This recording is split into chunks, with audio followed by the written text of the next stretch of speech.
A Alemanha, principal potência da Europa, deve ter eleições no dia 23 de fevereiro. O bilionário Elon Musk, assim como se envolveu nas eleições nos Estados Unidos, já se envolve nas eleições na Alemanha. Eu quero passar com vocês por uma apuração, então, do Epoch Times Brasil, a seguinte. O chanceler alemão Olaf Scholz disse que Donald Trump será um desafio, mas os europeus estão preparados para enfrentar esse desafio com unidade e determinação. Aspas, então, por Scholz, o presidente Trump já tomou ou anunciou uma série de decisões. Nós, claro, vamos analisá-las de perto, junto com nossos parceiros europeus. Isso veio de uma coletiva em Paris. Ele estava com Emmanuel Macron, claro, o presidente francês, com quem uma das pautas da discussão foi precisamente Donald Trump e as medidas recentes, se eu falava do impacto externo e interno. Como eu dizia, a Alemanha terá eleições no dia 23 de fevereiro.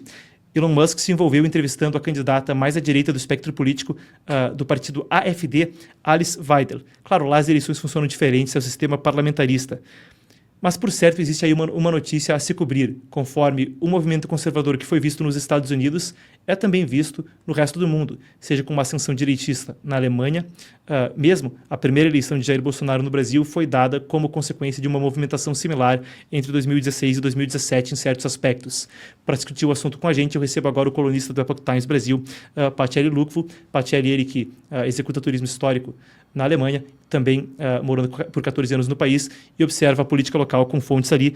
Eu converso com você agora, então, Pacelli, para a gente trazer a repercussão da posse de Donald Trump na política local na Alemanha e o que a gente pode esperar, se há alguma movimentação, quanto também a participação de Musk e como isso impacta as eleições que vêm daqui a apenas um mês, então, nesse momento tão interessante da política mundial. Boa tarde, Pacelli, consegue me ouvir bem?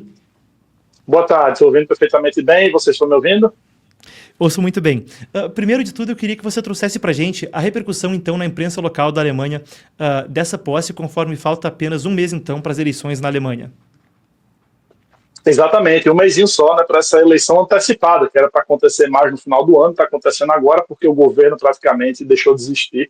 E como foi consequência já da eleição de Trump, do dia que Trump foi eleito, um dia depois o governo alemão caiu, né, vale destacar aqui.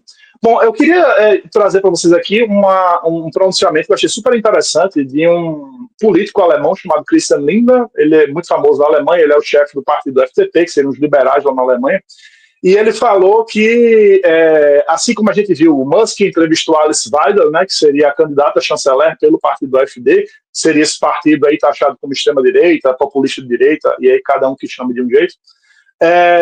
Então teria dado muita visibilidade, que seria visto por alguns como injusto, como campanha injusta, campanha ilegal e etc.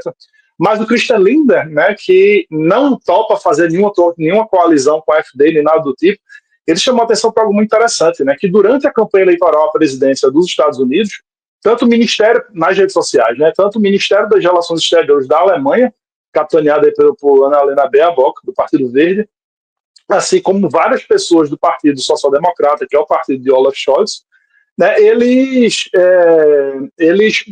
deixaram clara a simpatia que eles tinham para Kamala Harris, para a concorrente de Trump. Né? Então, o Christian Lindner chama atenção para algo muito interessante, que ele diz que os alemães vão ter que ter um recomeço da relação que eles têm com os Estados Unidos, com a chegada de Trump ao poder. Eles vão ter que ter realmente um recomeço, começar absolutamente do zero, porque a relação não está boa, principalmente com essa atual liderança.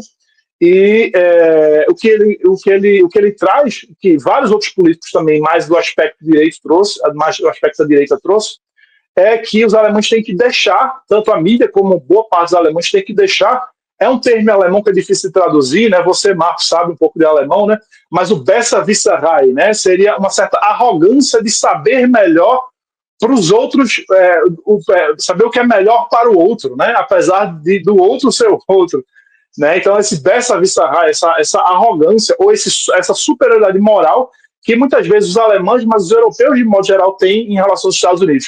Por exemplo, não, os Estados Unidos eles são extremamente bélicos, mas a Europa depende da proteção dos Estados Unidos. Os Estados Unidos são muito, poluem demais, agora que Trump saiu do Acordo de Paris. Né, os americanos poluem demais, mas ao mesmo tempo a Europa está deixando de se tornar competitiva a nível global exatamente pelo fato de eles não terem uma oferta suficiente de energia para eles. Então, exatamente esse recomeço da relação aos Estados Unidos e Europa tem que ser a partir de uma certa humildade moral por parte dos europeus. E, Patieri, antes da gente prosseguir, eu queria também fazer uma pergunta a respeito, porque Trump tem falado muito sobre tarifas, e ele falava, a União Europeia não compra nossos carros, a balança comercial está desequilibrada. Também teve alguma repercussão esses anúncios sobre tarifas, conforme Trump fala que, então, esses impostos, essas tarifas devem entrar em vigor em 1º de fevereiro para uma série de países, possivelmente incluindo a União Europeia. Isso, de certa forma, já acende um alerta vermelho. Assim, já vários alertas vermelhos foram acesos pelos industriais alemães, né, pela indústria europeia de modo geral, mas principalmente que tem um volume grande, são as fábricas de carro, né, nos Estados, na Alemanha. Vários alertas vermelhos têm sido acesos ao longo desses últimos 2, 3 anos. Né, e agora, com o anúncio das tarifas, o negócio fica ainda mais feio do lado da Europa, porque realmente eles estão perdendo em absolutamente todos os espaços.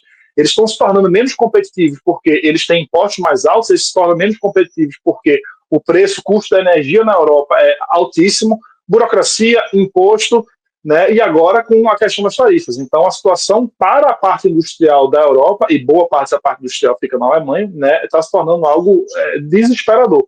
Né, a palavra que eles usam quando dão entrevista, quando vários CEOs, etc., dão entrevista, é exatamente isso. Bate realmente um desespero, enquanto que o ambiente de negócio nos Estados Unidos vai se tornando cada vez mais interessante. Eu vi uma entrevista recentemente, né, de um CEO de uma empresa de médio porte, né, na Alemanha, dizendo que um amigo dele, também empresário, montou uma empresa nos arredores de Nova York, conseguiu 5 anos de isenção fiscal, conseguiu vários anos aí de redução de custo de energia. Então, ficam realmente nessa situação. Manter esses negócios na Europa está se tornando cada vez mais difícil, de certa forma, desesperadora. E, Patieri, a gente falava então sobre as eleições que vêm adiante, e anteriormente a gente já havia discutido aqui no programa sobre a resistência de outros partidos, claro, lá funciona com um sistema parlamentarista, de eventualmente formar uma coalizão com o AfD. O partido mais à direita, claro, como a gente vinha discutindo. Então eu queria voltar para essa projeção das eleições e queria te perguntar, com a posse de Trump, com as declarações que vêm à tona, um partido que tem esse tipo de alinhamento ideológico segue sendo uma carta fora do baralho para a formação de um governo de coalizão, ou no debate público se vê menos resistência a eventualmente poder ter algum tipo de coalizão com o AfD no governo que deve se formar adiante? Ele se mantém, sim, como carta completamente fora do baralho para a formação da coalizão nessa eleição e, eventualmente, na próxima eleição, que eu acredito que vai ser antecipada como essa está sendo também. Mas, no debate público, isso já passa a ser ventilado com muito mais facilidade. Né? Eu falei, acho que na minha participação passada, de que a contribuição, digamos assim, para o AfD, de figuras como Trump, como Musk, etc., é exatamente ventilar ideias que antes não eram capazes de serem circuladas na Alemanha. Né? Então, por exemplo, há alguns anos você não via muitas reportagens, muitos textos, artigos de jornais falando da possibilidade da formação de uma coalizão com a AfD. Né? Às vezes mencionava o tal do Brandmauer, né? O muro contra incêndio, o muro de fogo, né? Para impedir o AfD. Só que alguns buracos começam a aparecer nesse muro, como, por exemplo, a entrevista de Musk com Alice Weidel, porque, bom, deu uma visibilidade gigantesca e na entrevista você não consegue dizer que ela é uma pessoa radical de extrema-direita, populista, assim por diante. Né? Ela mesmo se taxa como uma conservadora, liberal na economia, né? A gente pode dizer assim. E outro buraco interessante é o que aconteceu na Áustria, quando o partido análogo ao AfD ele foi chamado para formar um governo. Né? Então, alguns pequenos buracos começam a ser formados, mas na Alemanha é um pouco mais difícil por conta desse passado. Né? Por isso que a Alice Weidel insistiu, foi uma coisa que gerou grandes debates na Alemanha e no mundo todo. A Alice Weidel, durante essa entrevista com o Musk no Twitter, no X, né, ela disse que, eu vou evitar falar o nome aqui, eu não sei como que dá problema, o Bigodinho, né, o ditador da Alemanha lá nos anos 30 e começo dos anos 40, né, ele era comunista, ele era socialista, ele era de esquerda. Então, ela tenta desvencilhar essa pecha de que ela tem uma proximidade com aquele partido que governou a Alemanha naquele momento, exatamente dizendo que não, ele pertence ao espectro político da esquerda. Porque enquanto que ele for de extrema-direita e a gente for tido como de direita, e o trauma na Alemanha em relação a isso é muito grande, ela vai ter um teto de voto aí, né? Bom, perfeito. Então, Patielli, muito obrigado por trazer para a gente a repercussão aí na mídia local alemã.